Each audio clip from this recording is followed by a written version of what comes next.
This is the seal of good practice. It identifies WCBS TV as a subscriber to the television code of the National Association of Broadcasters. It assures you of high standards for the television programs designed to entertain and inform you. This is WCBS TV in New York City, transmitting on Channel 2 by authority of the Federal Communications Commission.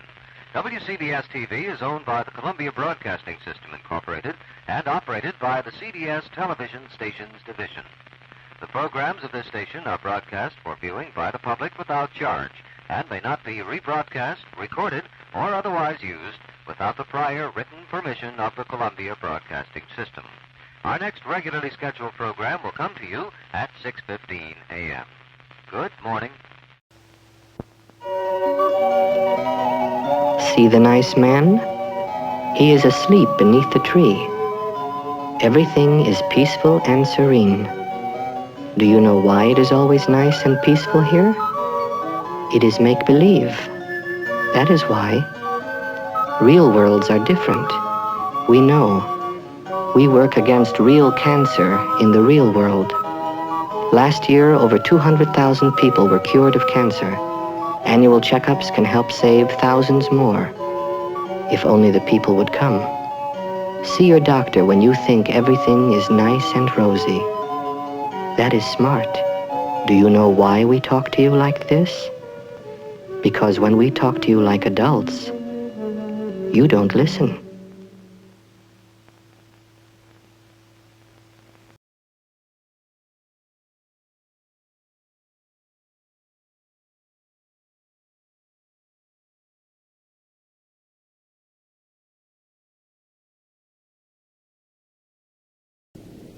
WCBS Television 3 in Norfolk, Virginia, now concludes another full day of night of broadcasting from its television and radio center on Bush Street.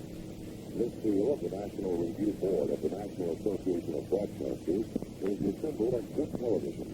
WCBS TV subscribes to the high standards set forth in the TV code. To see the best TV, stay with Television 3. On the ultra-high frequency band at an effective radiated power of 500 kilowatts, with transmitting facilities located at 29 Fort Greene Place in Brooklyn, New York. And now the staff and management of WNYE-TV Channel 25 wishes one and all a very good day. Now WNYE-TV New York City, presenting educational, informational, and public service programming of special interest is about to leave the air. As part of the municipal broadcasting system, Channel 31 broadcasts on its own frequency of 572 to 578 megahertz by authority of the Federal Communications Commission. The station operates under the direct supervision of Mayor John B. Lindsay as part of the Municipal Service Administration. To the direct between the FM receiving 93.9 megahertz for WNYC-FM, 24 hours a day, 7 days a week. We now give you good night. Ladies and gentlemen, our national anthem. The television code of the National Association of Broadcasters. This is WCBS TV in New York City, transmitting on Channel 2 by authority of the Federal Communications Commission. Now, Jim Jensen, Carol Martin, Dr. Frank Field, and the Channel 2 News team. This is Channel 2 News at 5. Everything you need to know, because anything can happen in New York. And leaving the airways after 62 years, WNBC Radio signs off. Tonight from Kabul, Afghanistan, more U.S. Marines and Army soldiers hit the ground and get ready to roll for a final assault on the Taliban, to hunt for Osama bin Laden, and to deliver humanitarian aid. We'll bring you complete coverage inside Afghanistan. Also tonight, the life and death of a music legend, the Beatles' George Harrison.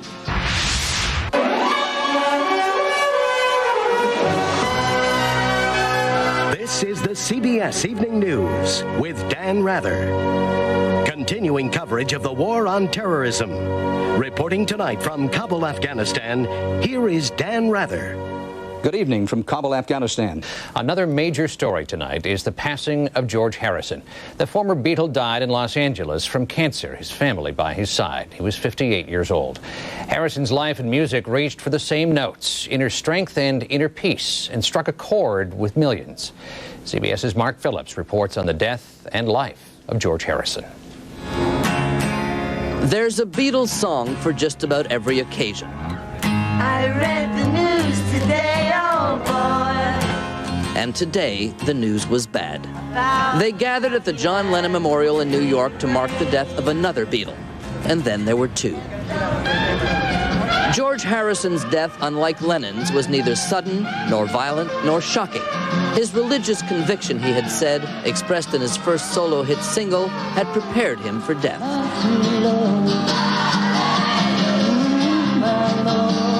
Of all the Beatles, George Harrison hadn't been the brash one, or the cute one, or the funny one.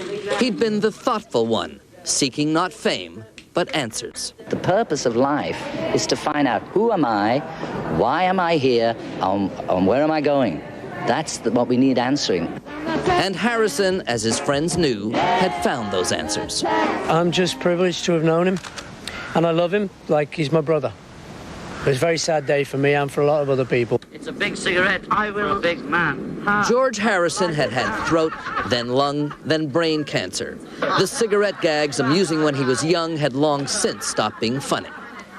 The man they called the reluctant Beatle is now getting the credit he is due. He was the musical backbone. His were the riffs the whole world played air guitar to. He led the group on its journey toward Eastern mysticism. And he, too, was the songwriter of enduring tunes. Even Sinatra called Something the best love song of the past 50 years. If the Beatles provided the soundtrack for a generation, Harrison provided the theme songs for his own life. All things must pass. It doesn't take long to be from 17 to being 57. 40 years just goes like that. In his life, George Harrison never saw himself as more than he was, a working-class rocker from Liverpool who was good enough and lucky enough to become famous around the world. More than guitars are gently weeping today. Mark Phillips, CBS News, London. Next up on the Friday CBS Evening News, the political blame game heats up over the downturn in the U.S. economy.